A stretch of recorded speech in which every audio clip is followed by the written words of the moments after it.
Right. Welcome to another edition of our AppSmith Office Hours. Today we have Nidhi and also a few members from the AppSmith team. So we'll get started with discussing some of the bug fixes that we have resolved in the latest releases. All right.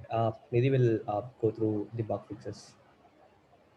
Right. So one of the bigger fixes that we had this week was an issue with the table widget when it was connected to MongoDB. In case the table widget had a column that referenced the ID field of a Mongo document, it broke the application. That was a bug. We fixed that so that it does not happen henceforth. Um, for the existing tables that already had that column, right now they will still not turn up properly. But there is another fix in place that will come out next week, which will only require users to do some or the other kind of update in the page for that table to then start functioning again. Um, Next was an issue. Okay, should I be doing a demo for this? Yeah, if we have any table, we can actually do a demo on that. It's regarding the pagination issue, right? The pagination issue is something that I'm not entirely sure about. If anybody else wants to pitch in there.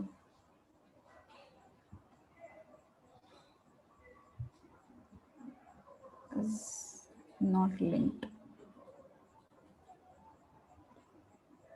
Hold on, let me look for it. Right. Let me see if I can pull some data. Create new.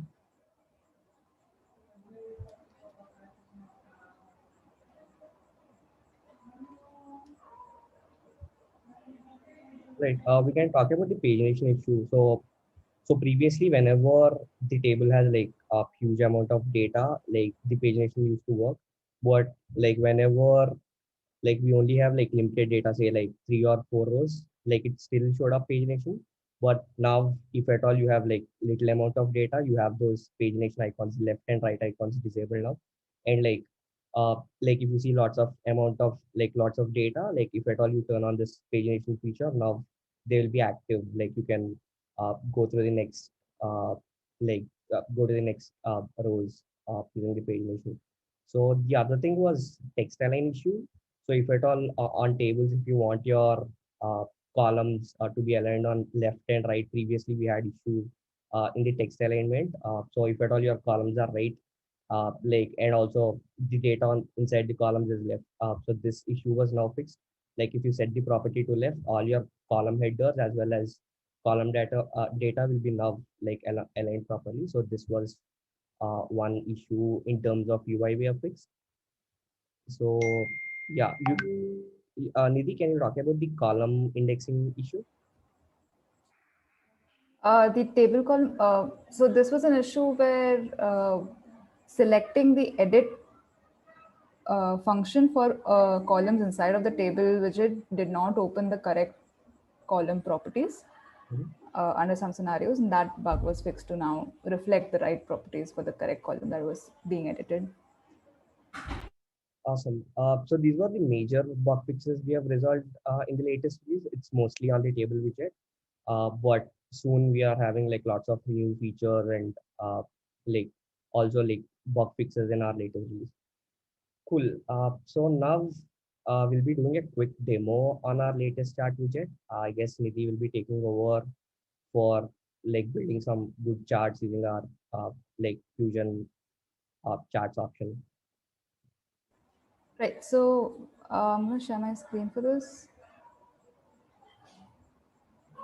I've already built this out because it takes a little bit of mapping and my JavaScript isn't good enough for that to do it on the fly. But I'll talk you through what I've done. I've been using like a mock data table from Google Sheets over here, integrated using REST API for now. This data is basically the expenses that uh, New York City has on a per department basis for different functions, right? Um, for that, I've populated all of this using Fusion charts for all for that data that we just saw for like a subset of the departments that exist. Um, Over here, we have like total department expenditure, the part of it that goes into salaries, fringe benefits, and city funds. Um, Thing to note here, since I got this from Google Sheets, I had to do some mapping. But inside over here, inside of the chart widget, we allow for using custom charts, which directly maps into Fusion charts, and the data that we provide to the chart over here in the configuration is the same configuration that is expected in the Fusion charts documentation that we can link through.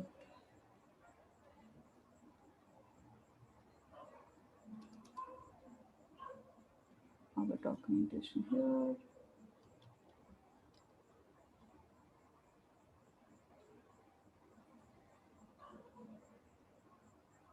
For all of these. So for example, I've used column 3D, multi-series line, multi-series bar, and a few others. So if I just pick one of these, the format that the data is expected to be is this, and that is exactly what we are expected to enter inside of the AppSmith configuration as well. So if you notice, the categories over here are the categories that come up in this chart, that part, and then the entire data set over here. That's what we'll be looking at in the mapping function as well. For my labels, I have kept it as a constant for this demo, which is like through the years, how these expenses have looked. And then I go back into my the data that I'm retrieving from Google Sheets, and I am doing a transformation over here to convert the array of arrays from Sheets into a data source data set element, like how it is expected to be in the chart configuration, right? So for a particular series name, which is each of these columns, what that data is.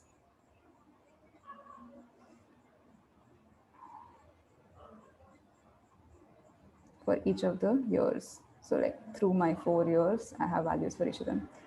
That's the mapping that's going on over here. And then over here, through my drop down, I control which type of, so because all of these multi-series chart types expect the same data format, I managed to use the same thing to represent this data.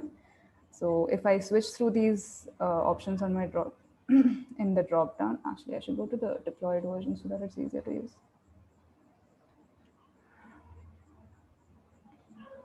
If I go through this drop down, I'd see different formats of the same data getting populated.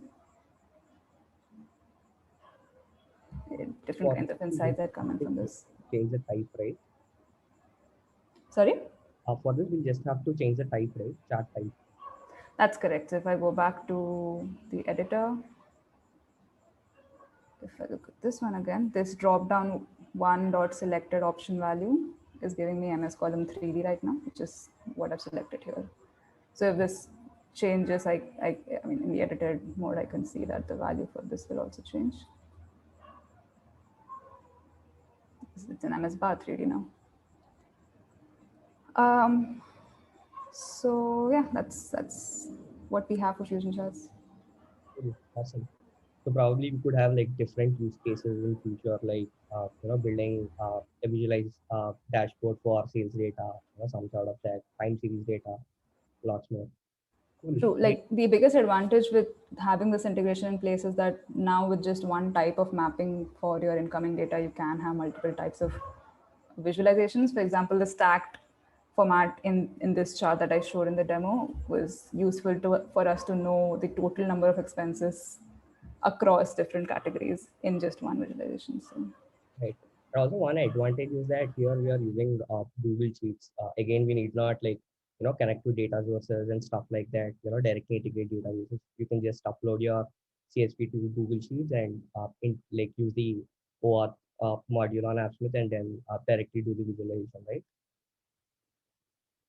Cool. I guess that's gonna be a lot more easier once the Google Sheets plugin is out. That's true. I had to do a little bit of wrestling with the API response. Cool. All right then. So do we have any questions? Nidhi, so with the Google Sheets plugin, will the transformations become simpler for visualization on the custom charts?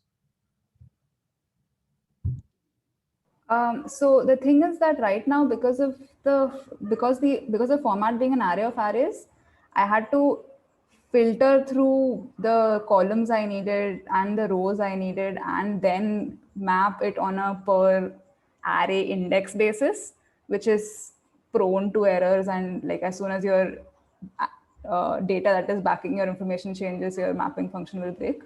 With the Google Sheets plugin that comes in, the mapping will be on the basis of the column heading, which means that now if you maintain consistency of your data, and as long as your data is clean, it will map properly into whatever transformation you're doing.